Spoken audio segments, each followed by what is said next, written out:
Tom, home prices, housing, anything we need to know with housing? Yeah, I think, but people, if you're trying to sell right now, and you have to sell. Let's say your job is moving and you're looking at potential recession, you're looking at things happening, and you're looking like you got to move right now. I think you just need to be realistic with what you do at that house, because we're seeing houses. I was just scanning markets, and not just South Florida where we are down here, or Dallas. I was scanning like Phoenix, I was scanning Atlanta, and kind of northern areas of Atlanta where people live. And houses are on the market for a while, and I noticed that people haven't moved the price down, but I'm looking at houses that look perfectly reasonable. You understand housing, but they haven't moved the price at all. And then I look at Zillow, you can flip it over to recent sales, and I'm like, man, these people either need to get realistic about the price, or maybe they're under the loan and the financing underneath. They can't sell at the lower price. Otherwise they have to... They'll be underwater. They'll be underwater. Contribute. If you have to go right now to another market, you need to get out and be realistic of what you can get out. And I hope you're not upside down on that.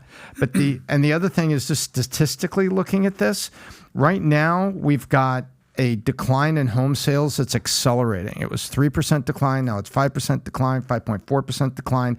I think that we're seeing the demand run up a curve right now. In other words, the change in demand is accelerating at a rapid rate. Remember at the beginning of the year, gas went like 350 national average, 363 national average, 375 national average, and all of a sudden it went to 5. Remember that? It was a big jump. That's the same thing. If you're listening and you're considering moving home, that's the same thing that will happen with housing demand. It drops 3%, it drops 5%, and all of a sudden the report comes out that it's dropped 15%. So if you got to sell your house, you got to roll right now. If you're thinking about buying a house right now, I wouldn't do it. Number one, your underlying mortgage is going to be higher. Mm-hmm. And number two, I think you got to wait for those, the artificial equity, I call it, as a result of $2 trillion pumped into the economy, has inflated housing prices artificially. And we got to wait for those to settle back down. So if you're looking to buy right now and you're in even something close to a reasonable lease, hang with the reasonable lease and look next summer to buy. I want to read something here from a Moody's chief economist. So you know how Moody's, they don't have they're just kind of like giving you what they think it is. And FYI, guys, whatever experts are saying right now, take it at face value and do whatever you want to do with it. But you got to hear both sides. Here's what he's saying. Housing correction is dead ahead, warns Moody's chief economist Mark Zandi. Here's how he sees things playing out over the next several months. This is a Yahoo News story. Existing home sales showed a 5.4% decline in June from May, but prices remain elevated according to the National Association of Realtors. The median sale price of existing homes in the U.S. set a new record high of $416 in June, marking a 13.4% increase from a year ago. Yet for those continuing to watch these rising home prices, Chief Economist Moody's Analytics Mark Zandi warns that a correction could be dead ahead.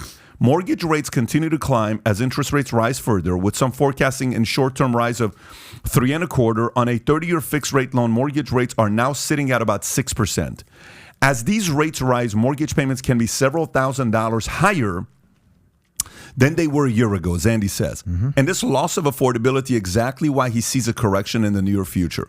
If we stay around 6, I think that the market will adjust and will eventually get that correction. If it goes much higher, then we'll get a more significant pullback in the housing market. This is what I'm talking about. Yeah. So you have a 5.4% drop in demand and the interest rates are coming up, yet the prices are staying flat. Do you remember The Big Short? And there was a 2-week period on Wall Street where they talked about why haven't the mark-to-market, remember, why has the bond insurance gone higher and this gone higher, but the underlying haven't. And when it did suddenly. So you're seeing the demand drop and the rates go up while prices are holding steady. Those prices are under stress because of the interest rates and because of the demand dropping. And I agree with this guy. I think dead ahead, you're going to see a sudden drop in the purchase. And I think it's going to be slowly, then suddenly. Mm-hmm. Let me just say something. I think we talk about the importance of diversifying where you get your information. We talk about that in regards to politics all the time. We do say, hey, if I watch something on CNN, I'll also flip over to Fox. I don't watch actual TV. I'm talking about YouTube. I'll watch clips on MSNBC, CNBC, MSNBC, Fox, CNN. The whole lot, the whole gamut, to get a variety of opinions, and then I can decide for myself.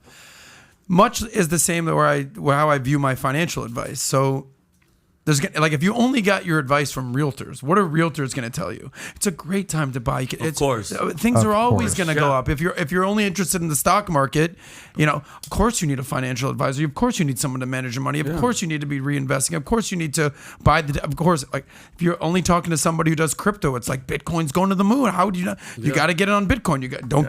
It's cheap. So like it's just. Depending on where you get your news is what you're going to hear. So it's important to kind of hear a variety of sources so you're not influenced to going down what someone else wants you to do because it benefits their bottom line. Yeah. I can't tell you how many realtors I get.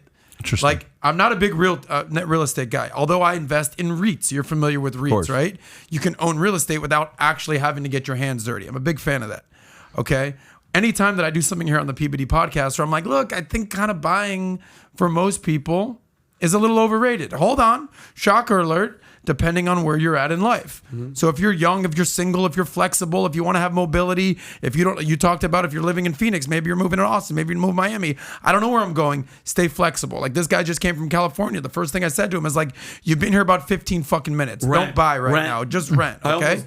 But at the same time, there's certain people that have families, they have school districts, they have, they want to be in a sense of a community. They're not moving anywhere for 5-10 years. Cool. Bye.